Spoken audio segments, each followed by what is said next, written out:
Good day, I'm Theodore Henry, and this is your JIS News for Friday, April 12, 2024.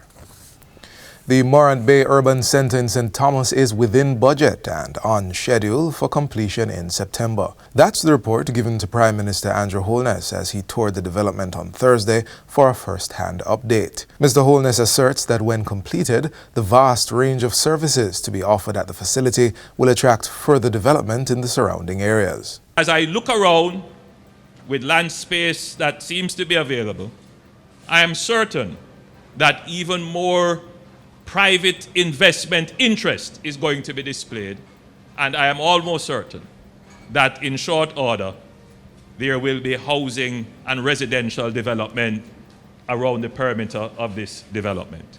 Mr. Holness emphasizes that the Morant Bay Urban Centre is powering the development for the people of St. Thomas. Many households are going to benefit from the economic and social opportunities that will be curated right here in this 28-acre development.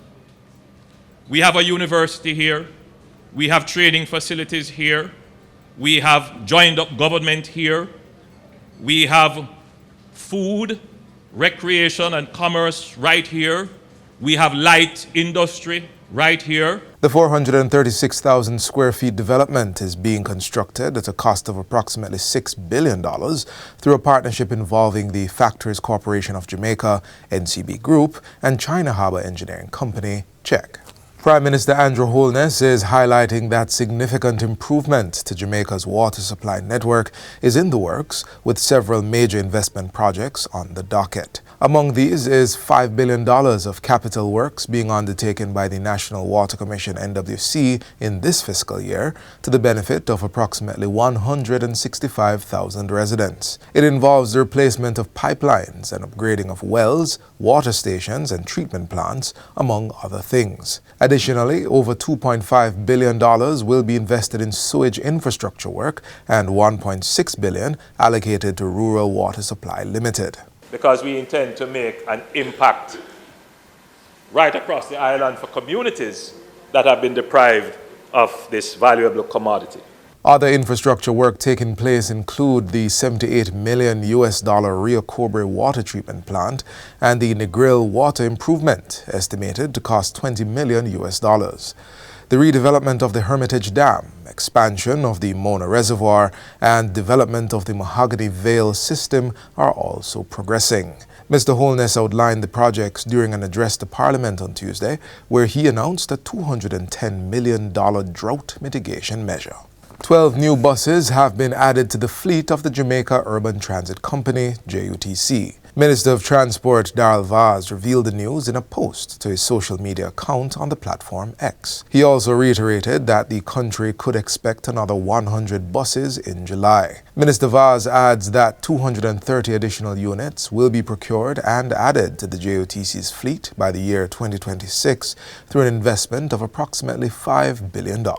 In other transport-related news, since April 1, Tax Administration Jamaica TAJ has resumed conducting a pilot of its online renewal service for the Motor Vehicle Registration Certificate, MVRC. This service allows users to apply, pay online, and pick up the certificate and sticker within 3 business days. This can be done utilizing a special pickup window at one of 6 tax offices involved in the program at this time: the Kingston, St. Andrew, and Montego Bay Revenue Service Centers, and the Spanish Town, Maypen, and St. Anne's Bay tax offices. In this initial phase, only customers with a private motor vehicle with valid fitness and insurance certificates or cover notes will be able to use the online service. During the renewal process, applicants will be required to indicate their preferred tax office for document pickup. Once processed, they will be sent an email notification to pick up the registration documents at any of the 6 participating tax offices they had selected. Customers will also be able to track the progress of the registration online using TAJ's new Motor Vehicle Registration Renewal Tracking Facility. Students at 13 institutions are to benefit from the second staging of the Ministry of Finance's National Budget Secondary School Tour. The tour, which was launched on April 9 at St. Catherine High School, will make steps at several institutions until April 30. It is being done to raise awareness among students regarding the national budget and the ministry's role and function. We believe that getting the future leaders involved into the budgetary, understanding the budgetary process, is a way of sensitizing the public at large as to how the overall budget works. We believe that the national budget is everybody's business, and you are no exception.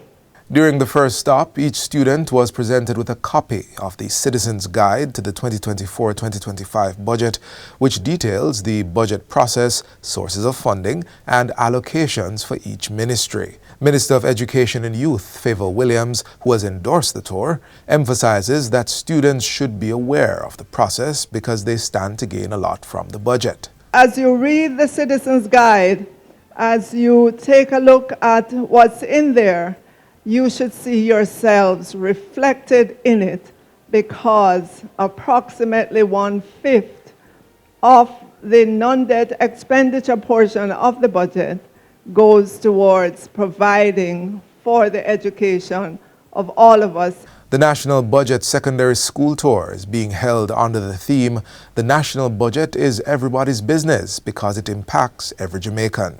After stops at Waterford, Cumberland, Bridgeport, and Greater Portmore High Schools this week, it will head to Haile Selassie and Norman Manley High on April 16.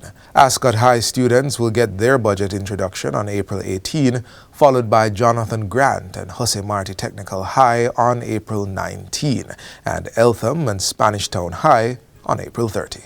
And finally, the Jamaica Business Development Corporation, JBDC's Small Business Expo and Conference returns this year following a hiatus due to the COVID-19 pandemic. This grand flagship business and networking event will have its 13th staging on May 30 at the Jamaica Pegasus Hotel in New Kingston. The one-day event will feature products and services from a diverse range of exhibitors representing private and public sector entities, along with networking opportunities and access to JBDC support services and resources. The conference aspect will include seminars and presentations led by industry experts. These are expected to provide invaluable insights and strategies for business success, with topical discussions on digital transformation, revenue, Industry 4.0, value chain, and export. Exhibitors keen on showcasing their products and services are encouraged to book their booth space well in advance by sending an email to expo@jbdc.net or calling 876-928-5161-5. Persons may also visit the JBDC's website and go to the expo link. And that's it for JIS News Today. I'm Theodore Henry. Thanks for watching.